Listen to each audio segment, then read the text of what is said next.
Excelentíssimo senhor presidente do Supremo Tribunal Federal, ministro Luiz Fux, excelentíssima senhora ministra Rosa Weber, vice-presidente, senhora ministra Carmen Lúcia, excelentíssimos senhores ministros, senhor ministro relator Dias Toffoli, senhores advogados e advogadas, servidores e servidoras. A ação declaratória de inconstitucionalidade visa confirmar a validade do artigo 15A da Lei dos Partidos Políticos, cujo teor estabelece que, abro aspas, a responsabilidade, inclusive civil e trabalhista, cabe exclusivamente ao órgão partidário municipal, estadual ou nacional que tiver dado causa ao não cumprimento da obrigação, à violação de direito, a dano a outrem ou a qualquer ato ilícito, excluída a solidariedade de outros órgãos de direção partidária. Inicialmente, quero ressaltar que, não obstante o parecer da Procuradoria-Geral da República, constante dos autos, exarado em 2013, seja pela improcedência do pedido, o entendimento deste procurador-geral é distinto daquele outro. Com a devida vênia da colega que subscreveu a peça, à época, o entendimento adotado naquela manifestação não me parece que induza ao convencimento de que o preceito legal viole o caráter nacional dos partidos políticos, tal como consagrado no artigo 17, inciso 1 da Constituição. O caráter nacional das agremiações há de ser compreendido no plano programático e numa linguagem mais clássica ou tradicional, no sentido ideológico, mas a atuação partidária nos planos administrativo, financeiro, civil, trabalhista e até mesmo na formação de coligações eleitorais é de índole municipal, estadual, distrital e nacional, segundo o modelo federativo. Sabemos, na defesa de grandes nomes do direito constitucional, que os princípios estruturantes definem o núcleo do sistema constitucional. E, neste particular, os partidos se estruturam e se organizam no modelo federativo adotado na nossa lei maior. Nestas searas, portanto, há de ser reconhecida a autonomia e a responsabilidade de cada esfera partidária. A criação de órgãos partidários municipais e estaduais é uma obrigação que decorre da legislação federal na sequência da forma de Estado adotada na República Federativa do Brasil. O Código Eleitoral somente permite o registro de candidatos se houver órgão partidário registrado na circunscrição do pleito eleitoral. Assim, para que um partido possa expandir sua atuação política, lançando candidatos nos diversos pleitos eleitorais, será necessário constituir órgãos municipais e estaduais.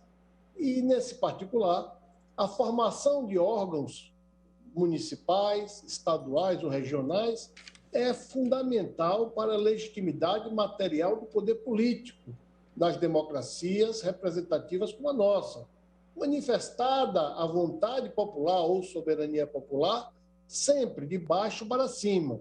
É o povo que constitui o consenso social e, assim, há de orientar as classes dirigentes quanto aos seus anseios, projetos e escolhas de políticas públicas a serem adotadas pelos eleitos em períodos certos, normalmente de 4 anos.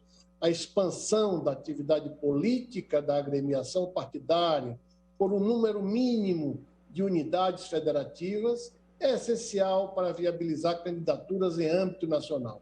Porém, o caráter nacional da atividade política do partido não implica responsabilidade solidária entre os órgãos da agremiação em seus diferentes níveis.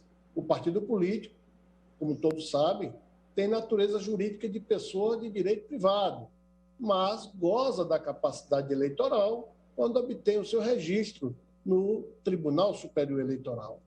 Das agremiações coexistem, pois, a unidade que se busca no universo da sua intimidade, que é a diversidade de posições que deve orientar os seus programas, as suas plataformas, as suas diretrizes legitimamente estabelecidas.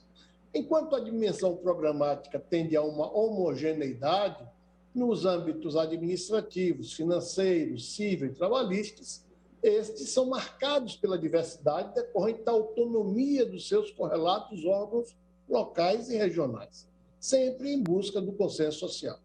No âmbito doutrinário, este procurador-geral já teve a oportunidade de assinalar a íntima relação entre a autonomia partidária como valor constitucional e o próprio Pacto Federativo.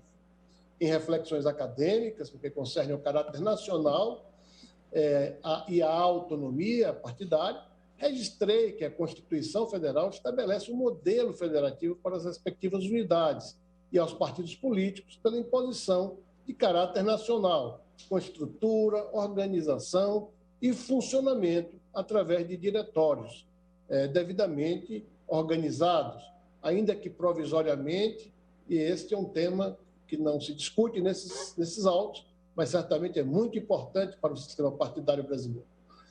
E completo.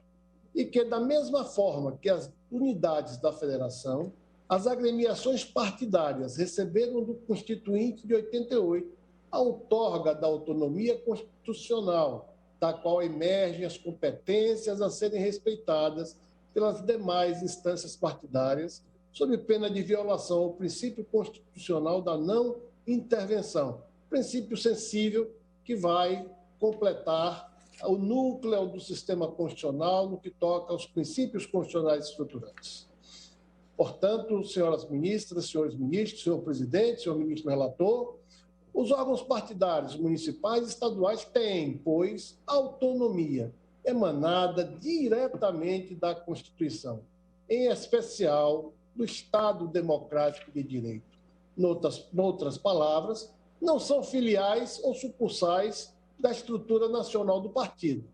Uma agremiação partidária não é uma sociedade empresária. O diretório nacional e diretórios locais não formam, por conseguinte, um bloco econômico. Órgãos partidários não estão subordinados entre si em assuntos que se caracterizem como de natureza interna corporis, notadamente na área administrativa, financeira, civil e trabalhista.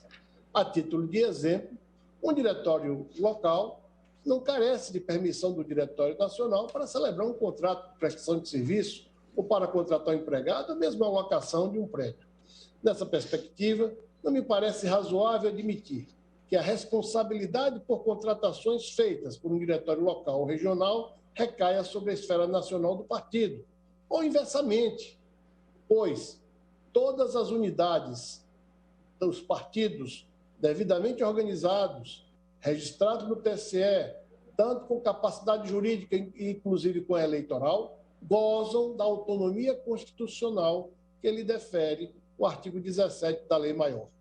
Eventual inadimplemento de obrigações por parte de esferas municipais, estaduais, distrital ou nacional, há de ser resolvido no âmbito de cada uma delas, respondendo assim pelas respectivas relações obrigacionais.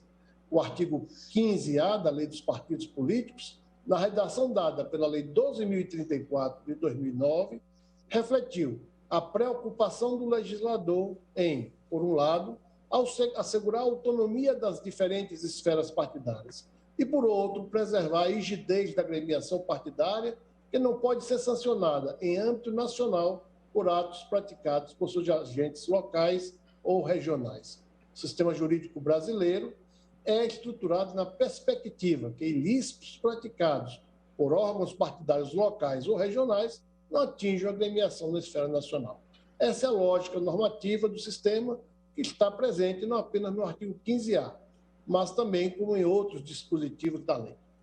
estender ao órgão nacional a responsabilidade por condutas praticadas pelos órgãos municipais e estaduais é medida que estimularia gestões temerárias, eis que o órgão nacional estaria sempre de prontidão para saldar os compromissos assumidos nos âmbitos locais e regionais. De maneira ilustrativa, figure-se que um dado diretório municipal, diante de divergências com a direção nacional, assuma obrigações que extrapolem a sua própria capacidade financeira, com manifesto propósito de atingir a esfera nacional e comprometer as finanças do partido. Ou uma situação hipotética, extrema, em que o diretório local receba recursos financeiros de procedência estrangeira para ensejar a extinção do partido político. Logo, responsabilizações patrimoniais por dívidas não transcendem o órgão que as originou. Parece-nos ser esta a melhor posição, data vênia. Não há responsabilidade solidária entre os órgãos de direção partidária em instâncias distintas.